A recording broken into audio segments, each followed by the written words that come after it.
Item ಯಾವುದೇ ಇರಲಿ try ಮಾಡಿ ಆಚಿ ಚಿಕನ್ ಮಸಾಲಾ. ಇವತ್ತಿನ ಪ್ರಮುಖ ಸುದ್ದಿಗಳನ್ನು ಒಂದೊಂದಾಗಿ ನೋಡ್ತಾ ಹೋಗೋಣ. ತುಮಕೂರಿನಲ್ಲಿ ಮತ್ತೊಬ್ಬ ಮಹಿಳಾ ವಿಎ ಅಪಘಾತಕ್ಕೀಡಾಗಿದ್ದಾರೆ. ತಿಪಟೂರು ತಾಲೂಕಿನ ಹುಣಸೆ ಘಟ್ಟದ ವಿಎ ಯಶಸ್ವಿನಿ ಎಸ್ಐಆರ್ ನೋಂದಣಿಗಾಗಿ ತೆರಳುತ್ತಿದ್ದ ವೇಳೆ ಬೈಕ್ ಸ್ಕಿಡ್ ಆಗಿ ಬಿದ್ದು ಗಾಯಗೊಂಡಿದ್ದಾರೆ.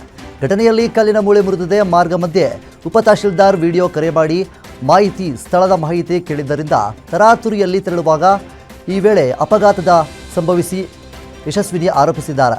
ಅಧಿಕಾರಿಗಳ ಒತ್ತಡವೇ ಈ ದುರ್ಘಟನೆಗೆ ಕಾರಣ ಅಂತೇಳಿ ಹೇಳಿರುವ ಅವರು ಗಾಯಗೊಂಡ ಸ್ಥಿತಿಯಲ್ಲೇ ಪೋಷಕರೊಂದಿಗೆ ತುಮಕೂರು ಡಿಸಿ ಕಚೇರಿ ಎದುರಿನ ಪ್ರತಿಭಟನೆಯಲ್ಲಿ ಭಾಗವಹಿಸಿ ತಮ್ಮ ಅಳಲನ್ನು ತೋಡಿಕೊಂಡಿದ್ದಾರೆ. ತುಮಕೂರು ಮತ್ತೊಬ್ಬ ಮಹಿಳಾ ವಿಎ ಅಪಘಾತ ಆಗಿದೆ.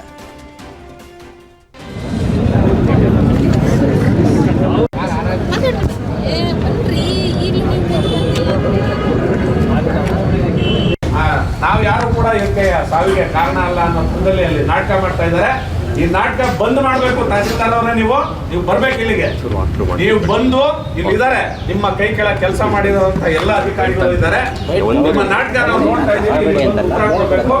ಚಿತ್ತೂರು ತಹಸೀಲ್ದಾರ್ ಇವ್ರ ಮೇಲೆ ಒತ್ತಡ ಹಾಕಿರೋದು. ಚಿತ್ತೂರು ತಹಸೀಲ್ದಾರ್ ಅವರ ಒತ್ತಡಕ್ಕೆ ಈ ಕೆಲಸ ಆಗಿದೆ.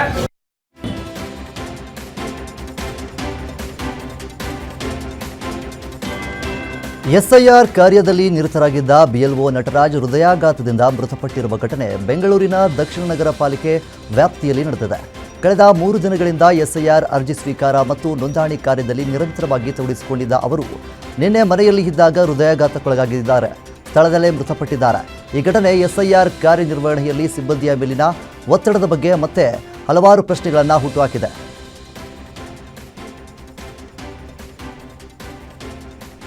ಬೀದರ್ನಲ್ಲಿ ಮತಪಟ್ಟಿ ಪರಿಷ್ಕರಣೆ ಸರ್ವೆ ಕಾರ್ಯದ ವೇಳೆ ಬಿಎಲ್ಒ ಹೃದಯಾಘಾತದಿಂದ ಮೃತಪಟ್ಟಿರುವ ದುರ್ಘಟನೆ ನಡೆದಿದೆ. ಮೃತರನ್ನು 45 ವರ್ಷದ ಸುನೀಲ್ ಎಂದು ಗುರುತಿಸಲಾಗಿದೆ.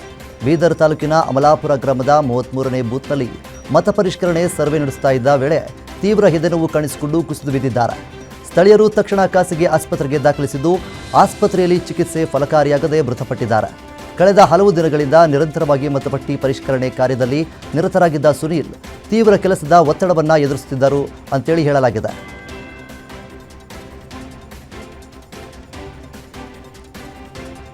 ರಾಯಚೂರು ಜಿಲ್ಲೆಯಲ್ಲಿ ಮುಂಗಾರು ಕೈಕೊಟ್ಟಿದ್ದು ಮಳೆ ನಂಬಿ ಬಿತ್ತನೆ ಮಾಡಿದ ರೈತರು ಆತಂಕಕ್ಕೆ ಒಳಗಾಗಿದ್ದಾರೆ.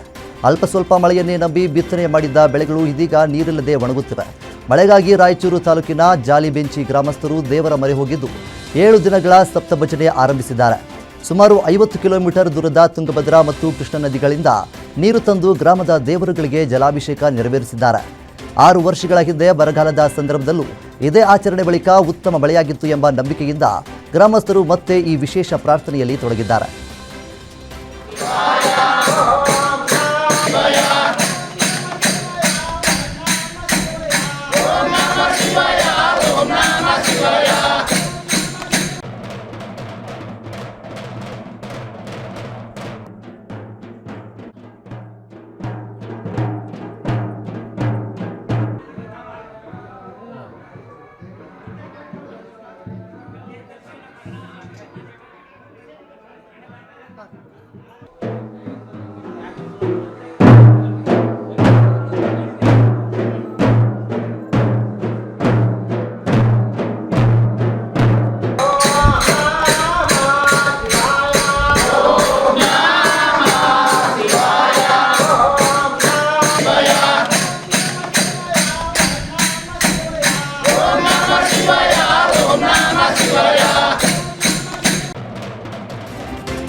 ಚಿಕ್ಕಬಳ್ಳಾಪುರ ಜಿಲ್ಲೆಯಲ್ಲಿ ಅನುಮಾನದ ಬೆಂಕಿಗೆ ಮತ್ತೊಂದು ಬಲಿ ಬಿದ್ದಿದೆ. ಮಂಚೇನಹಳ್ಳಿ ತಾಲೂಕಿನ ಬೀಡಗಾನಹಳ್ಳಿ ಗ್ರಾಮದಲ್ಲಿ ಪತಿ ವೆಂಕಟೇಶ್ ತನ್ನ 24 ವರ್ಷದ ಪತ್ನಿ ಪವಿತ್ರಳನ್ನ ಹತ್ಯೆ ಮಾಡಿದ ಆರೋಪ ಕೇಳಿಬಂದಿದೆ. ಪತ್ನಿಯ ಶೀಲದ ಬಗ್ಗೆ ಅನುಮಾನ ಹೊಂದಿದ್ದ ವೆಂಕಟೇಶ್ ಮಾತಿನ ಚಕಮಕಿ ಬಳಿಕ ಕೃತ್ಯ ಎಸಗಿದ್ದಾನೆ ಎನ್ನಲಾಗಿದೆ. ಘಟನೆ ತಿಳಿಯುತ್ತಿದ್ದಂತೆ ಮಂಚೇನಹಳ್ಳಿ ಪೊಲೀಸರು ಸ್ಥಳಕ್ಕೆ ಭೇಟಿ ನೀಡಿ ಪರಿಶೀಲನೆಯನ್ನು ನಡೆಸಿದ್ದಾರೆ. ಮೃತದೇಹವನ್ನು ಮರಣೋತ್ತರ ಪರೀಕ್ಷೆಗೆ ರವಾನಿಸಲಾಗಿದ್ದು ಆರೋಪಿ ವಿರುದ್ಧ ಕೊಲೆ ಪ್ರಕರಣ ದಾಖಲಾಗಿದೆ. ಪ್ರಕರಣದ ಕುರಿತು ಪೊಲೀಸರು ತನಿಖೆ ಮುಂದುವರೆಸಿದ್ದಾರೆ.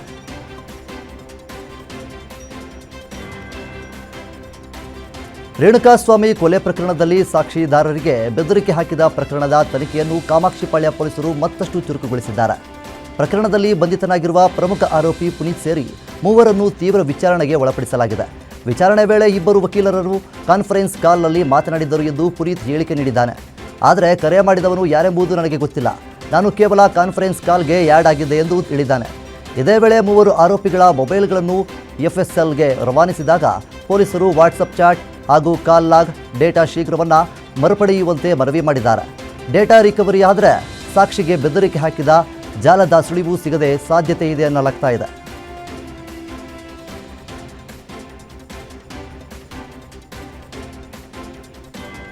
ಚಿಕ್ಕಬಳ್ಳಾಪುರ ಜಿಲ್ಲೆಯಲ್ಲಿ ರೈತನೊಬ್ಬ ಹಾವು ಕಚ್ಚಿ ದುರ್ಮರಣಕ್ಕೀಡಾಗಿರುವ ಘಟನೆ ನಡೆದಿದೆ. ತಾಲೂಕಿನ ಹೊಸಹುಡಿಯ ಗ್ರಾಮದ ನಾರಾಯಣಸ್ವಾಮಿ ಮೃತ ರೈತ. ರೇಷ್ಮೆ ಸೊಪ್ಪು ಕಟಾವು ಮಾಡುತ್ತಿದ್ದ ವೇಳೆ ಜಮೀನಿನಲ್ಲಿದ್ದ ಕೊಳಕು ಮಂಡಲ ಹಾವು ಕಚ್ಚಿದೆ.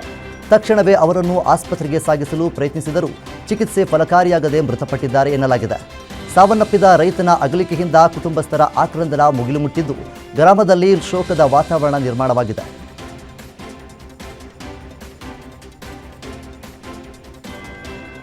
ದಾವಣಗೆರೆ ಜಿಲ್ಲೆಯ ಹರಿಹರದ ಬಂಧನಕ್ಕೊಳಗಾಗಿರುವ ಶಂಕಿತ ಉಗ್ರ ಸುಹೇಲ್ ಪ್ರಕರಣದ ತನಿಖೆ ಮತ್ತಷ್ಟು ಚುರುಕುಗೊಂಡಿದೆ. ಸುಹೇಲ್ನ ಮೊಬೈಲ್ನನ್ನು SFLಗೆ ರವಾನಿಸಿರುವ ಪೊಲೀಸರು ವರದಿಗಾಗಿ ಕಾಯುತ್ತಿದ್ದಾರೆ. ವರದಿ ಬಂದ ಬಳಿಕ ಆರೋಪಿಯನ್ನು ಮತ್ತೆ ಪೊಲೀಸ್ ಕಸ್ಟಡಿಗೆ ಪಡೆದು ಹೆಚ್ಚಿನ ವಿಚಾರಣೆ ನಡೆಸಲು ಸಿದ್ಧತೆ ನಡೀತಾ ಇದೆ. ಸದ್ಯ ಸುಹೇಲ್ ನ್ಯಾಯಾಂಗ ಬಂಧನದಲ್ಲಿದ್ದಾನೆ. ದಾವಣಗೆರೆ ಜಿಲ್ಲಾ ಪೊಲೀಸರು ಈಗಾಗಲೇ ಆರೋಪಿಯನ್ನು ವಿಚಾರಣೆ ನಡೆಸಿದ್ದು ರಾಷ್ಟ್ರೀಯ ತನಿಖಾ ಸಂಸ್ಥೆಗಳ ಅಧಿಕಾರಿಗಳು ಮಾಹಿತಿ ಕಲೆ ಹಾಕಿದ್ದಾರೆ. ಉತ್ತರ ಪ್ರದೇಶದ ಪೊಲೀಸ್ ಅಧಿಕಾರಿಗಳಿಗೂ ಭೇಟಿ ನೀಡಿ ವಿಚಾರಣೆಯನ್ನು ನಡೆಸಿದ್ದಾರೆ. ಸಾಮಾಜಿಕ ಜಾಲತಾಣಗಳ ಮೂಲಕ ಪಾಕಿಸ್ತಾನ ಮೂಲದ ಉಗ್ರರೊಂದಿಗೆ ಸಂಪರ್ಕ ಹೊಂದಿದ್ದ ಆರೋಪದ ಕುರಿತು FSL ವರದಿ ಬಳಿಕ ಇನ್ನಷ್ಟು ಮಾಹಿತಿ ದೊರೆಯಲಿದೆ ಎಂದು ದಾವಣಗೆರೆ SP ಶೇಖರ್ HT ತಿಳಿಸಿದ್ದಾರೆ.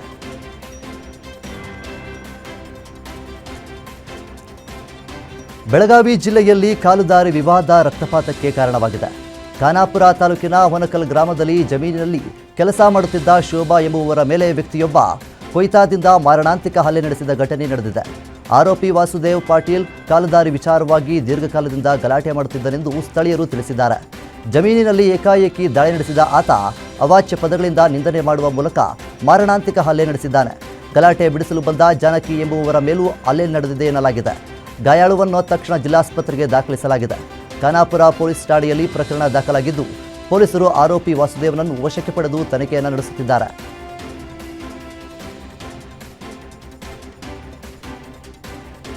ಬೆಂಗಳೂರಿನಲ್ಲಿ ಕುಡಿದ ಮತ್ತಲ್ಲಿ ಬೈಕ್ ಚಾಲನೆ ಮಾಡಿದ ಸವಾರನಿಂದ ಭೀಕರ ಅಪಘಾತ ಸಂಭವಿಸಿದೆ. ಪಟ್ಟಣಗೆರೆ ಮೆಟ್ರೋ ನಿಲ್ದಾಣದ ಬಳಿ ಹೆಲ್ಮೆಟ್ ಇಲ್ಲದೆ ಮದ್ಯದ ಅಮಲಿನಲ್ಲಿ ಬೈಕ್ ಓಡಿಸುತ್ತಿದ್ದ ಸವಾರ ನಿಯಂತ್ರಣ ತಪ್ಪಿ ಕಿಲೋಮೀಟರ್ ಗಟ್ಟಲೆ ಬೇಕಾಬಿಟ್ಟಿಯಾಗಿ ಸಾಗಿದ್ದಾನೆ. ಕೊನೆಗೆ ನಿಂತಿದ್ದ ಆಟೋಗೆ ಡಿಕ್ಕಿ ಹೊಡೆದು ಬೈಕ್ ಪಲ್ಟಿಯಾಗಿದೆ. ಈ ದೃಶ್ಯ ಹಿಂಬದಿ ವಾಹನ ಸವಾರರ ಮೊಬೈಲ್ ಕ್ಯಾಮೆರಾದಲ್ಲಿ ಸೆರೆ ಹಿಡಿದಿದ್ದಾನೆ. ರಸ್ತೆಯಲ್ಲಿ ಬಿದ್ದಿದ್ದ ಸವಾರನನ್ನು ಸ್ಥಳೀಯರು ತಕ್ಷಣ ಆಸ್ಪತ್ರೆಗೆ ದಾಖಲಿಸಿದ್ದಾರೆ. ಘಟನೆಯಿಂದ ಸ್ಥಳದಲ್ಲಿ ಕೆಲಕಾಲ ಆತಂಕದ ವಾತಾವರಣ ನಿರ್ಮಾಣವಾಗಿತ್ತು.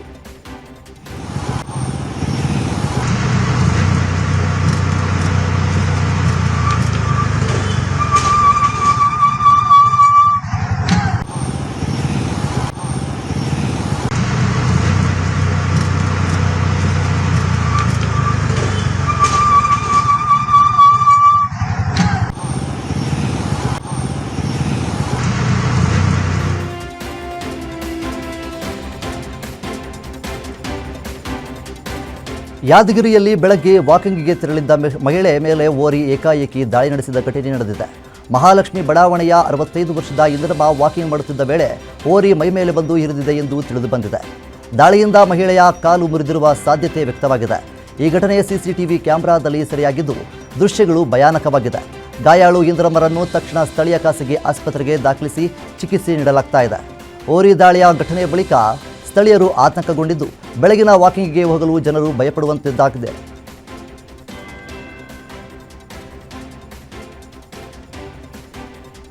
ಶಿವಮೊಗ್ಗ ಜಿಲ್ಲೆಯಲ್ಲಿ ಅಲ್ಪ ಮಳೆಯಾದರೂ ತುಂಗ ಜಲಾಶಯ ಸಂಪೂರ್ಣ ಭರ್ತಿಯಾಗಿದೆ. ಮಲೆನಾಡು ಭಾಗದಲ್ಲಿ ನಿರಂತರ ಜಿಟಿ ಮಳೆಯ ಪರಿಣಾಮ ತುಂಗ ಜಲಾಶಯಕ್ಕೆ 19,100 ಕ್ಯೂಸೆಕ್ ಒಳಹರಿವು ದಾಖಲಾಗುತ್ತಿದೆ. ಇದರಿಂದ 10 ಗೇಟ್ಗಳ ಮೂಲಕ 17,200 ಕ್ಯೂಸೆಕ್ ನೀರನ್ನು ತುಂಗ ನದಿಗೆ ಬಿಡುಗಡೆ ಮಾಡಲಾಗುತ್ತಿದೆ ಎಂದು ಅಧಿಕಾರಿಗಳು ತಿಳಿಸಿದ್ದಾರೆ. ಗಾಜನೂರು ಬಳಿ ಇರುವ 588.24 ಮೀಟರ್ ಎತ್ತರ ಹಾಗೂ 3.24 TMC ಸಾಮರ್ಥ್ಯದ ಜಲಾಶಯದಿಂದ ನೀರು ಹೊರಬಿಡಲಾಗುತ್ತಿದೆ. ತೀರ್ಥಹಳ್ಳಿ ಹಾಗೂ ಶೃಂಗೇರಿ ಭಾಗದಲ್ಲಿ ಮುಂದುವರಿದ ಮಳೆಯ ಕಾರಣ ನೀರಿನ ಒಳಹರಿವು ಹೆಚ್ಚಾಗಿದೆ. ಅಧಿಕಾರಿಗಳು ಒಳಹರಿವಿನಷ್ಟೇ ಪ್ರಮಾಣದ ನೀರನ್ನು ನದಿಗೆ ಬಿಡುಗಡೆ ಮಾಡುತ್ತಿದ್ದಾರೆ.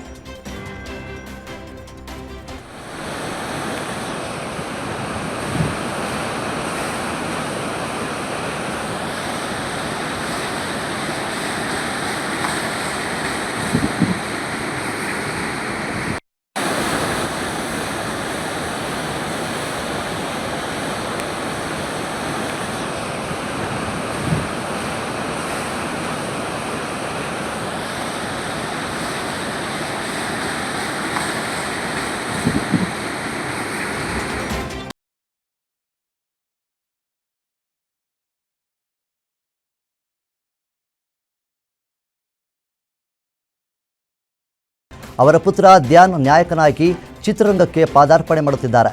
ಈ ಸಂದರ್ಭದಲ್ಲಿ ಸಿಎಂ ಡಿಕೆ ಶಿವಕುಮಾರ್ ಸಹಕಾರವೂ ದೊರಕಿದ್ದು ಚಲನಚಿತ್ರ ಕಾರ್ಯಕ್ರಮಕ್ಕೆ ವಿಶೇಷ ಮೆರುಗು ಬಂದಿದೆ. ಮೊದಲ ದೃಶ್ಯಕ್ಕೆ ಮುಖ್ಯಮಂತ್ರಿ ಡಿಕೆ ಶಿವಕುಮಾರ್ ಕ್ಲಾಪ್ ಮಾಡುವ ಮೂಲಕ ಮುಹೂರ್ತ ನೆರವೇರಿಸಿದ್ದಾರೆ. ಈ ಸಂದರ್ಭದಲ್ಲಿ ಕರ್ನಾಟಬಲಂ ಹಾಗೂ ಸೈನಿಕ 2 ಚಿತ್ರಗಳ ಮುಹೂರ್ತ ಪೂಜೆ ಸಹ ನಡೆಯಿತು. ಕರ್ನಾಟಬಲಂ ಚಿತ್ರದ ಟೈಟಲ್ ಅನ್ನು ಸಿಎಂ ಡಿಕೆ ಶಿವಕುಮಾರ್ ಬಿಡುಗಡೆ ಮಾಡಿದ್ದಾರೆ.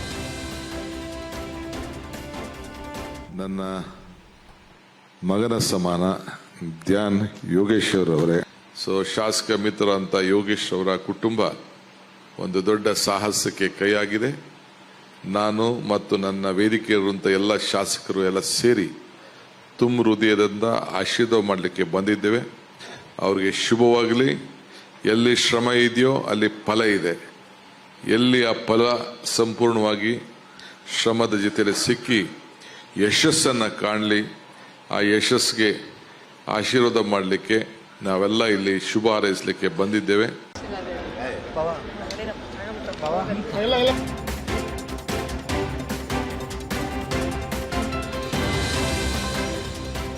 ಕಾಫಿನಾಡು ಚಿಕ್ಕಮಗಳೂರಿನಲ್ಲಿ ಗಾಳಿ ಸಹಿತ ಭಾರೀ ಮಳೆಯ ಅಬ್ಬರ ಮುಂದುವರೆದಿದೆ. ನಿರಂತರವಾಗಿ ಸುರಿಯುತ್ತಿರುವ ಧಾರಾಕಾರ ಮಳೆ ಜೊತೆಗೆ ವೇಗವಾದ ಗಾಳಿಯು ಬೀಸುತ್ತಿರುವುದರಿಂದ ಹಲವು ಕಡೆ ಹಾನಿ ಸಂಭವಿಸಿದೆ. ತ್ರಿಪುರ ಗ್ರಾಮದ ಸುಶೀಲ ಅವರ ಮನೆ ಹಾಗೂ ಮೊನ್ನಪ್ಪ ಅವರ ಕಾರು ಜಖಮಾಗಿದೆ. ಕೋಳೂರು ಗ್ರಾಮದ ಸಿದ್ದಪ್ಪ ಅವರ ಮನೆ ಸಂಪೂರ್ಣವಾಗಿ ಹಾನಿಗೊಳಗಾಗಿದೆ.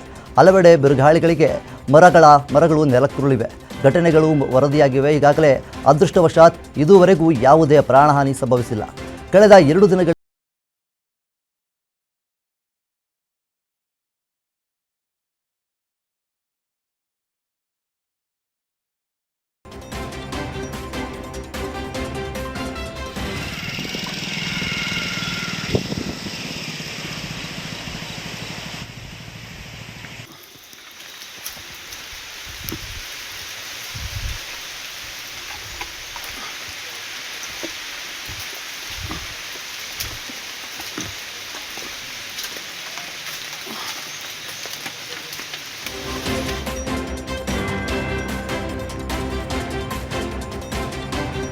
ಬೆಳಗಾವಿ ಜಿಲ್ಲೆಯಲ್ಲಿ ಘಟಪ್ರಭಾ ನದಿಯ ಪ್ರವಾಹ ತೀವ್ರಗೊಂಡಿದೆ. ಗೋಕಾಕ ತಾಲೂಕಿನ ವ್ಯಾಪ್ತಿಯಲ್ಲಿ ಸಿಂಗಾಳಾಪುರ ಗೋಕಾಕ ಸಂಪರ್ಕ ಕಲ್ಪಿಸುವ ಸೇತುವೆ ಸಂಪೂರ್ಣ ಜಲಾವೃತಗೊಂಡಿದೆ. ನದಿಗೆ ಹೆಚ್ಚುತ್ತಿರುವ ಒಳಹರಿವಿನ ಪರಿಣಾಮ ಕೆಳಹಂತದ ಸೇತುವೆ ಮೇಲೆ ನೀರು ಹರಿದು ಸಂಚಾರ ಸಂಪೂರ್ಣ ಸ್ಥಗಿತಗೊಂಡಿದೆ. ಪರಿಣಾಮವಾಗಿ ಸಿಂಗಾಳಾಪುರ ಹಾಗೂ ಗೋಕಾಕ ನಡುವಿನ ಸಂಪರ್ಕ ಕಡಿತವಾಗಿದೆ. ಜಲಾವೃತಗೊಂಡ ಸೇತುವೆ ಮೇಲೆ ಸಂಚಾರ ಮಾಡದಂತೆ ತಾಲೂಕು ಆಡಳಿತ ಸಾರ್ವಜನಿಕರಿಗೆ ಮನವಿ ಮಾಡಿದೆ. ಸ್ಥಳೀಯವಾಗಿ ಪ್ರವಾಹ ಭೀತಿ ಹಿನ್ನೆಲೆಯಲ್ಲಿ ನದಿ ತೀರದ ಗ್ರಾಮಗಳಲ್ಲಿ ಎಚ್ಚರಿಕೆ ಕ್ರಮಗಳನ್ನು ಕೈಗೊಳ್ಳಲು ಸೂಚಿಸಲಾಗಿದೆ.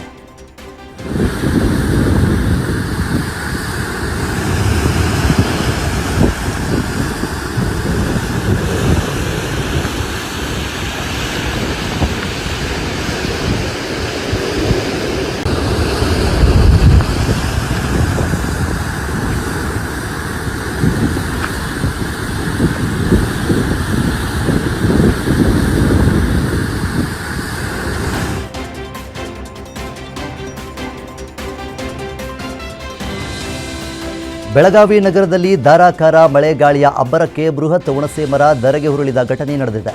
ಕಾಸಾಭಾಗದ ಉಪ್ಪರ ಗಲ್ಲಿಯಲ್ಲಿ ಸಂಭವಿಸಿದ ಈ ಘಟನೆಯಿಂದ 4 ಮನೆಗಳಿಗೆ ಹಾನಿಯಾಗಿದೆ. ಕಳೆದ 3-4 ದಿನಗಳಿಂದ ಸುರಿಯುತ್ತಿದ್ದ ನಿರಂತರ ಮಳೆ ಗಾಳಿಯಿಂದ ಮನೆಗಳ ಮೇಲೆ ಉರುಳಿ ಬಿದ್ದಿದೆ. ಘಟನೆಯಲ್ಲಿ ಅನಿಲ್ ಮುಟ್ಟೇಕರ್, ಆನಂದ್ ಬದ್ವಾಂಕರ್, ಏಕನಾಥ್ ಬದ್ವಾಂಕರ್ ಹಾಗೂ ಪ್ರಶಾಂತ್ ಗೋರ್ಲೆ ಅವರ ಮನೆಗಳಿಗೆ ಹಾನಿಯಾಗಿದ್ದು ಮನೆಯೊಳಗಿನ ವಸ್ತುಗಳು ಜಖಮಾಗಿವೆ. ಅದೃಷ್ಟವಶಾತ್ ಯಾವುದೇ ಪ್ರಾಣಾಪಾಯ ಸಂಭವಿಸಿಲ್ಲ. ಸ್ಥಳಕ್ಕೆ ಅಗ್ನಿಶಾಮಕ ದಳ ಹಾಗೂ ಪೊಲೀಸರು ಭೇಟಿ ನೀಡಿ ತೆರವು ಕಾರ್ಯಾಚರಣೆಯನ್ನು ನಡೆಸಿದ್ದು ಶಾಪುರ ಪೊಲೀಸ್ ಠಾಣಾ ವ್ಯಾಪ್ತಿಯಲ್ಲಿ ಈ ಘಟನೆ ನಡೆದಿದೆ.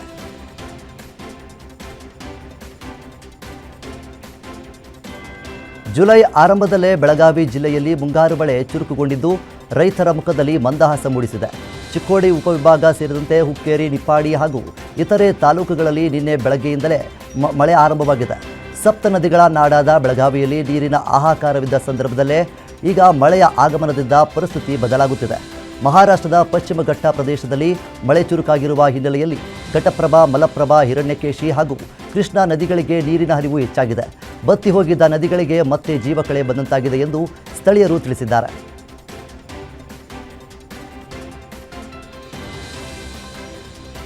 ಧಾರವಾಡ ಜಿಲ್ಲೆಯಲ್ಲಿ ಮಳೆಯ ಕೊರತೆ ಮುಂದುವರಿದ ಹಿನ್ನೆಲೆ ಮೋಡ ಬಿತ್ತನೆ ನಡೆಸುವಂತೆ ಶಾಸಕರು ಸರ್ಕಾರಕ್ಕೆ ಆಗ್ರಹಿಸಿದ್ದಾರೆ. ಶಾಸಕ ಎನ್ಎಚ್ ಕೋನಾರೆಡ್ಡಿ ಅವರು ಮುಖ್ಯಮಂತ್ರಿ ಡಿಕೆ ಶಿವಕುಮಾರ್ ಅವರಿಗೆ ಪತ್ರ ಬರೆದು ತಕ್ಷಣ ಕ್ರಮ ಕೈಗೊಳ್ಳುವಂತೆ ಮನವಿ ಮಾಡಿದ್ದಾರೆ. ರೈತರು ಈಗಾಗಲೇ ಬಿತ್ತನೆ ಕಾರ್ಯ ಪೂರ್ಣಗೊಳಿಸಿರುವುದರಿಂದ ಬೆಳೆ ಉಳಿಸಿಕೊಳ್ಳಲು ಮಳೆಯ ಅವಶ್ಯಕತೆ ಹೆಚ್ಚಾಗಿದೆ ಎಂದು ಅವರು ತಿಳಿಸಿದ್ದಾರೆ. ಸಿಎಂ ಹಾಗೂ ಜಿಲ್ಲಾ ಉಸ್ತುವಾರಿ ಸಚಿವ ಸತೀಶ್ ಜಾರಕಿಹೊಳಿ ಅವರಿಗೆ ಮನವಿ ಸಲ್ಲಿಸಲಾಗಿದೆ. ಈಗಾಗಲೇ ಹಾವೇರಿಯಲ್ಲಿ ಮೋಡ ಬಿತ್ತನೆಗೆ ಸರ್ಕಾರ ಒಪ್ಪಿಗೆ ನೀಡಿರುವ ಹಿನ್ನೆಲೆಯಲ್ಲಿ ಧಾರವಾಡದಲ್ಲಿಯೂ ಅದೇ ರೀತಿಯ ಕ್ರಮ ಕೈಗೊಳ್ಳುವಂತೆ ಶಾಸಕರು ಒತ್ತಾಯಿಸಿದ್ದಾರೆ.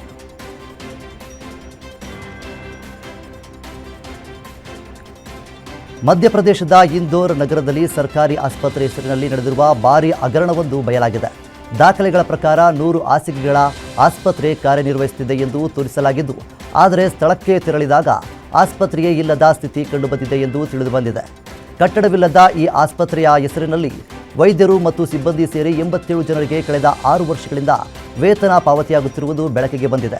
ಕೇವಲ ಕಾಗದಗಳಲ್ಲಿ ಮಾತ್ರ ಅಸ್ತಿತ್ವದಲ್ಲಿದ್ದ ಆಸ್ಪತ್ರೆಯ ಮೂಲಕ ಕೋಟ್ಯಾಂತರ ರೂಪಾಯಿ ಅವ್ಯವಹಾರ ನಡೆದಿದೆ ಎಂಬ ಆರೋಪ ಕೇಳಿಬಂದಿದೆ.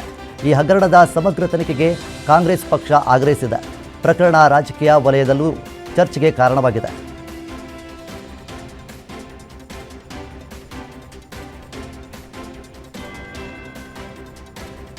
ರಾಜಸ್ಥಾನದ ಶ್ರೀ ಗಂಗಾನಗರದಲ್ಲಿ ಬೆಚ್ಚಿ ಬೀಳಿಸುವ ಪೈಶಾಚಿಕ ಕೃತ್ಯ ಬೆಳಕಿಗೆ ಬಂದಿದೆ. 13 ವರ್ಷದ ಅಪ್ರಾಪ್ತೆ ಮೇಲೆ 5 ದಿನಗಳ ಅವಧಿಯಲ್ಲಿ 30ಕ್ಕೂ ಹೆಚ್ಚು ಮಂದಿ ಗ್ಯಾಂಗ್ ರೇಪ್ ನಡೆಸಿದ ಘಟನೆ ವರದಿಯಾಗಿದೆ.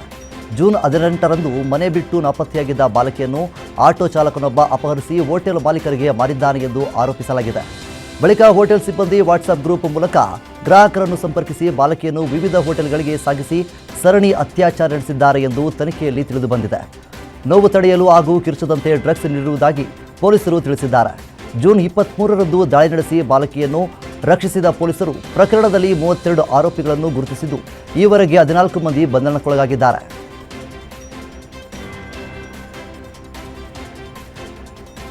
ವಿಜಯಪುರ ನಗರದಲ್ಲಿ ಯುವಕನೊಬ್ಬನ ಭೀಕರ ಕೊಲೆ ನಡೆದ ಘಟನೆ ಬೆಳಕಿಗೆ ಬಂದಿದೆ. 36 ವರ್ಷದ ಉಮರಾಸ ಪಟೇಲ್ ಮೃತ ಯುವಕನಾಗಿದ್ದಾರೆ. ನಗರದ ಚಪ್ಪರಬಂದ್ ಗಲ್ಲಿಯಲ್ಲಿ ಈ ಘಟನೆ ನಡೆದಿದೆ ಎಂದು ತಿಳಿದುಬಂದಿದೆ.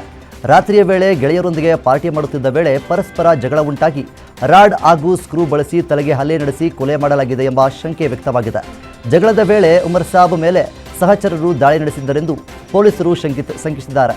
ಸ್ಥಳಕ್ಕೆ ಗೋಲ್ಗುಂಬಜ್ ಪೊಲೀಸರು ಭೇಟಿ ನೀಡಿ ಪರಿಶೀಲನೆಯನ್ನು ನಡೆಸಿದ್ದಾರೆ. ಪ್ರಕರಣವನ್ನು ಗಂಭೀರವಾಗಿ ಪರಿಗಣಿಸಿ ತನಿಖೆಯನ್ನು ಮುಂದುವರಿಸಿದ್ದಾರೆ.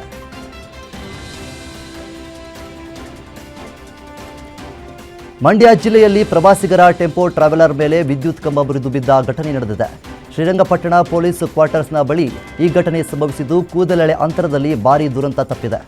ಭಾರೀ ಗಾಳಿ ಬೀಸಿದ ಪರಿಣಾಮ ತೆಂಗಿನ ಮರ ವಿದ್ಯುತ್ ತಂತಿಗೆ ಬಿದ್ದು ಕಂಬ ಮುರಿದು ರಸ್ತೆಯಲ್ಲಿ ಸಾಗುತ್ತಿದ್ದ ಟೆಂಪೋ ಟ್ರಾವೆಲರ್ ಮೇಲೆ ಬಿದ್ದಿದೆ ಎಂದು ತಿಳಿದುಬಂದಿದೆ.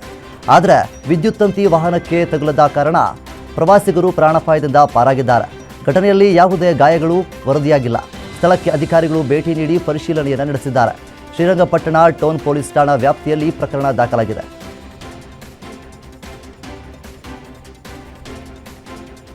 ಶಿವಮೊಗ್ಗ ಜಿಲ್ಲೆಯ ಸಾಗರ ತಾಲೂಕಿನ ವಿಶ್ವವಿಖ್ಯಾತ ಜೋಗ ಜಲಪಾತ ತನ್ನ ಸಂಪೂರ್ಣ ವೈಭವವನ್ನು ಕಣ್ಮನ ಸೆಳೆಯುತ್ತಿದೆ. ಲಿಂಗನಮಕ್ಕಿ ಜಲಾಶಯದಲ್ಲಿ ನೀರಿನ ಮಟ್ಟ ನಿರಂತರವಾಗಿ ಏರಿಕೆಯಾಗುತ್ತಿರುವ ಹಿನ್ನೆಲೆಯಲ್ಲಿ ಶರಾವತಿ ನದಿಗೆ ಹೆಚ್ಚಿನ ನೀರು ಹರಿಬಿಡಲಾಗುತ್ತಿದ್ದು, ಜೋಗ ಜಲಪಾತಕ್ಕೆ ಜೀವ ಕಳೆ ಬಂದಿದೆ. ರಾಜ ರಾಣಿ, ರೋರರ್ ಹಾಗೂ ರಾಕೆಟ್ ಎಂಬ 4 ಕವಲುಗಳಿಂದ ಧುಮ್ಮಿಕ್ಕಿ ಹರಿಯುತ್ತಿರುವ ಜಲಧಾರೆಗಳು ಪ್ರವಾಸಿಗರನ್ನು ಆಕರ್ಷಿಸುತ್ತಿವೆ. ಮಲೆನಾಡು ಭಾಗದಲ್ಲಿ ನಿರಂತರ ಜಿಟಿಮಳೆಯ ಪರಿಣಾಮ ಜಲಪಾತದ ಸೌಂದರ್ಯ ಇಮ್ಮಡಿಗೊಂಡಿದೆ. ದೇಶ ವಿದೇಶದ ಪ್ರವಾಸಿಗರು ಜೋಗ ಜಲಪಾತದ ಬೋರ್ಗರೆಯುವ ದೃಶ್ಯವನ್ನು ಕಣ್ತುಂಬಿಕೊಳ್ಳಲು ಆಗಮಿಸ್ತಾ ಇದ್ದಾರೆ. ಜಲಪಾತದ ಸೌಂದರ್ಯಕ್ಕೆ ಫಿದಾ ಆಗಿದ್ದಾರೆ.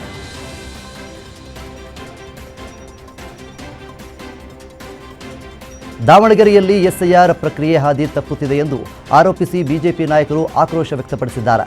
ಬಿಜೆಪಿ ಮುಖಂಡರಾದ ಶ್ರೀನಿವಾಸ್ ದಾಸಕರಿಯಪ್ಪ ಹಾಗೂ ಯಶವಂತರಾವ್ ಜಾಧವ್ ಸುದ್ದಿಗೋಷ್ಠಿ ನಡೆಸಿ ಮಾತನಾಡಿದ್ದು, ಬಿಎಲ್ಒಗಳು ಹಾಗೂ ಕೆಲವು ಕಾಂಗ್ರೆಸ್ ಕಾರ್ಯಕರ್ತರು ಪ್ರಕ್ರಿಯೆಯನ್ನು ತಮ್ಮ ಇಚ್ಛೆಯಂತೆ ನಡೆಸುತ್ತಿದ್ದಾರೆ ಎಂದು ಆರೋಪಿಸಿದ್ದಾರೆ. ಚುನಾವಣಾ ಆಯೋಗದ ಆದೇಶವನ್ನು ಜಿಲ್ಲೆಯಲ್ಲಿ ಗಾಳಿಗೆ ತೂರಲಾಗಿದೆ ಎಂದು ಹೇಳಿದ ಅವರು, ಮನೆ ಮನೆಗೆ ತೆರಳಿ ಎನ್ಯುಮರೇಷನ್ ಫಾರಂ ವಿತರಿಸಬೇಕಾದ ಪ್ರಕ್ರಿಯೆ ಸರಿಯಾಗಿ ನಡೀತಾ ಇಲ್ಲ ಅಂತೇಳಿ ದೂರಿದ್ದಾರೆ. ದೇವನಪ್ಪ ಅಂಗನವಾಡಿ, ದೇವಸ್ಥಾನ ಅಂಗನವಾಡಿ ಹಾಗೂ ಬಿಲ್ಗಳಲ್ಲಿ ಎಸ್ಐಆರ್ ಕಾರ್ಯ ನಡೆಯುತ್ತಾ ಇದೆ ಅಂತೇಳಿ ಆರೋಪವೂ ಕೂಡ ಕೇಳಿಬಂದಿದೆ. ಜಿಲ್ಲಾಧಿಕಾರಿಗಳು ಪಕ್ಷಪಾತಿಯಾಗಿ ನಡೆದುಕೊಳ್ಳುತ್ತಿದ್ದಾರೆ ಎಂದು ಆರೋಪಿಸಿರುವ ಬಿಜೆಪಿ ನಾಯಕರು ತಕ್ಷಣ ಕ್ರಮ ಕೈಗೊಳ್ಳದಿದ್ದರೆ ಕಾನೂನು ಹೋರಾಟದ ಎಚ್ಚರಿಕೆಯನ್ನು ನೀಡಿದ್ದಾರೆ.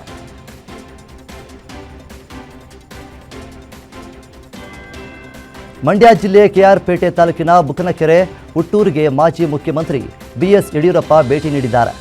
ತಮ್ಮ ಮನೆ ದೇವರಾದ ಗವಿಮಠದ ಸ್ವತಂತ್ರ ಸಿದ್ಧಲಿಂಗೇಶ್ವರ ದೇವಸ್ಥಾನಕ್ಕೆ ತೆರಳಿ ವಿಶೇಷ ಪೂಜೆ ಸಲ್ಲಿಸಿ ದೇವರ ದರ್ಶನವನ್ನು ಪಡೆದಿದ್ದಾರೆ ಎಂದು ತಿಳಿದುಬಂದಿದೆ.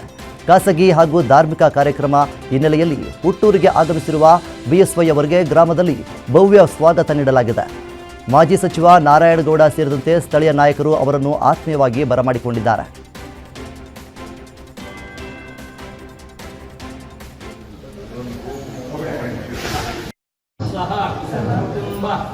वर्गस्य सदाकाल क्षेम स्थैर्य पुष्पवान् प्रजावान् वशमान् भवते या एवं वेद योपायतनं वेद आयतनवान् भवते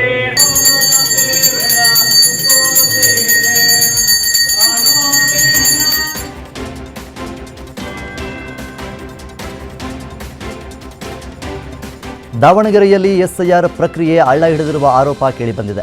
ಮನೆ ಮನೆಗಳಿಗೆ ತೆರಳಿ ನಡೆಸಬೇಕಿದ್ದ ಪ್ರಕ್ರಿಯೆಯನ್ನು ಬಿಎಲ್ಒಗಳು ಸರಿಯಾಗಿ ಅನುಸರಿಸುತ್ತಿಲ್ಲ ಎಂದು ಸಾರ್ವಜನಿಕರು ದೂರಿದ್ದಾರೆ. ದಾವಣಗೆರೆ ದಕ್ಷಿಣ ವಿಧಾನಸಭಾ ಕ್ಷೇತ್ರದ ಜಾಲಿನಗರ ಬೂತ್ ನಂಬರ್ 49ರಲ್ಲಿ ಅಂಗನವಾಡಿ ಕೇಂದ್ರ ಹಾಗೂ ದೇವಸ್ಥಾನಗಳಲ್ಲಿ ಕುಳಿತು ಎಸ್ಐಆರ್ ಕಾರ್ಯ ನಡೆಸುತ್ತಿರುವ ದೃಶ್ಯಗಳು ಸಾಮಾಜಿಕ ಜಾಲತಾಣಗಳಲ್ಲಿ ವೈರಲ್ ಆಗಿವೆ. ಮನೆ ಮನೆಗೆ ತೆರಳದೆ ನಿಗದಿತ ಸ್ಥಳಗಳಿಗೂ ಜನರನ್ನು ಕರೆಸಿಕೊಂಡು ಫಾರಂ ವಿತರಿಸುತ್ತಿದ್ದಾರೆ ಎಂದು ಆರೋಪಿಸಲಾಗಿದೆ. ಕೆಲವರು ಕಾಲಭೈರವ ದೇವಸ್ಥಾನಕ್ಕೆ ತೆರಳಿ ಫಾರಂ ಪಡೆದುಕೊಳ್ಳುತ್ತಿರುವ ಘಟನೆಗಳು ವರದಿಯಾಗಿವೆ. ಜಿಲ್ಲಾಡಳಿತ ತಕ್ಷಣ ಮನೆ ಮನೆಗೆ ತೆರಳಿ ಪ್ರಕ್ರಿಯೆ ನಡೆಸುವಂತೆ ಸೂಚಿಸಬೇಕೆಂದು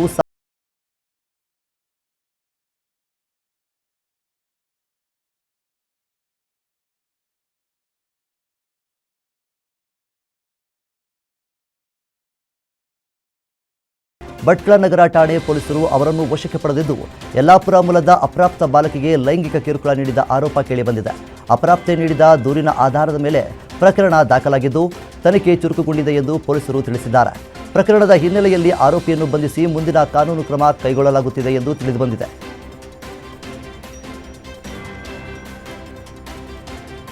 ಶಿವಮೊಗ್ಗದ ಭದ್ರಾ ಜಲಾಶಯಕ್ಕೆ ಜಲಸಂಪನ್ಮೂಲ ಸಚಿವ ರಾಮಲಿಂಗಾರೆಡ್ಡಿ ಭೇಟಿ ನೀಡಿ ಪರಿಶೀಲನೆಯನ್ನು ನಡೆಸಿದ್ದಾರೆ. ಬಳಿಕ ಮಾತನಾಡಿದ ಅವರು, ಕಳೆದ 150 ವರ್ಷಗಳ ಇತಿಹಾಸದಲ್ಲಿ ಇಂತಹ ಪರಿಸ್ಥಿತಿ ಕಂಡಿಲ್ಲ ಎಂದು ಹೇಳಿದ್ದಾರೆ. ಸದ್ಯ ಮಳೆ ಬರುವ ನಿರೀಕ್ಷೆಯಿದ್ದು ಕುಡಿಯುವ ನೀರಿಗೆ ಮೊದಲ ಆದ್ಯತೆ ನೀಡಲಾಗುತ್ತಿದೆ ಎಂದು ತಿಳಿಸಿದ್ದಾರೆ. ಮಧ್ಯ ಕರ್ನಾಟಕದ ಹಲವು ಜಿಲ್ಲೆಗಳಿಗೆ ಕುಡಿಯುವ ನೀರಿನ ಈ ಜಲಾಶಯವೇ ಆಧಾರವಾಗಿರುವುದರಿಂದ ಲಭ್ಯವಿರುವ ನೀರನ್ನು ಕುಡಿಯುವ ಉದ್ದೇಶಕ್ಕೆ ಮೀಸಲಿಡಲು ಅಧಿಕಾರಿಗಳಿಗೆ ಸೂಚನೆ ನೀಡಲಾಗಿದೆ ಎಂದು ಹೇಳಿದ್ದಾರೆ. ರೈತರು ಸಹಕರಿಸಬೇಕು, ಜಲಾಶಯದ ನೀರಿನ ಮೇಲೆ ಅವಲಂಬಿಸಿ ಬಿತ್ತನೆ ಮಾಡಬಾರದು ಅಂತೇಳಿ ಮನವಿಯನ್ನ ಮಾಡಿದ್ದಾರೆ. ಪರಿಸ್ಥಿತಿ ಸುಧಾರಿಸಿದರೆ ಮಾತ್ರ ಬೆಳೆಗಳಿಗೆ ನೀರು ನೀಡಲಾಗುವುದು ಎಂದಿದ್ದಾರೆ.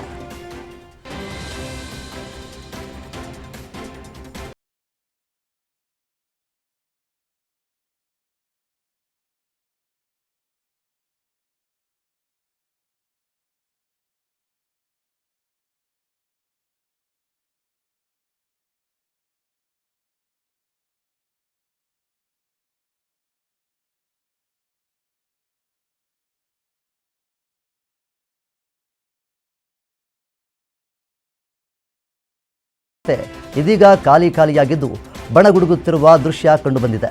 ಲಕ್ಷಾಂತರ ಜನರ ಶಾಪಿಂಗ್ ಹಾಟ್ಸ್ಪಾಟ್ ಆಗಿದ್ದ ಈ ಪ್ರದೇಶದಲ್ಲಿ ವ್ಯಾಪಾರಿಗಳ ತೆರವು ಬಳಿಕ ಜನಸಂಚಾರ ಕಡಿಮೆಯಾಗಿದೆ. ಫುಟ್ಪಾತ್ ವ್ಯಾಪಾರದಿಂದ ಪಾದಚಾರಿಗಳಿಗೆ ತೊಂದರೆ ಉಂಟಾಗುತ್ತಿತ್ತು ಎಂಬ ಹಿನ್ನೆಲೆಯಲ್ಲಿ ಜಿಬಿಎ ಅಧಿಕಾರಿ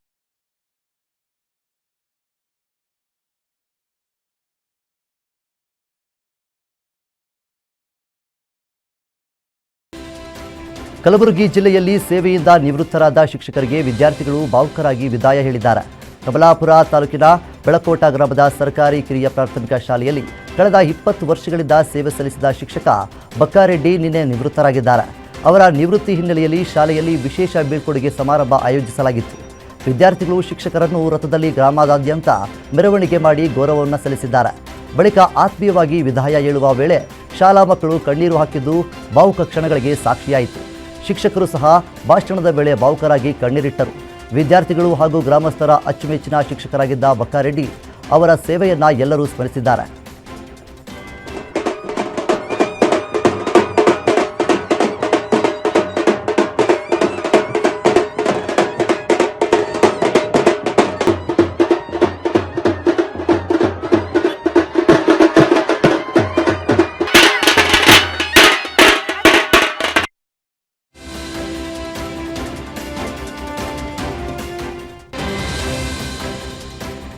ಚಿತ್ರದುರ್ಗ ಜಿಲ್ಲೆ ಚಳ್ಳಕೆರೆ ನಗರದಲ್ಲಿ ಭಾರೀ ಗಾಳಿಯಿಂದ ಶಾಲೆಯ ಮೇಲ್ಛಾವಣಿ ಶೀಟ್ಗಳು ಧರೆಗೆ ಅಪ್ಪಳಿಸಿವೆ ಘಟನೆ ನಡೆದಿದೆ.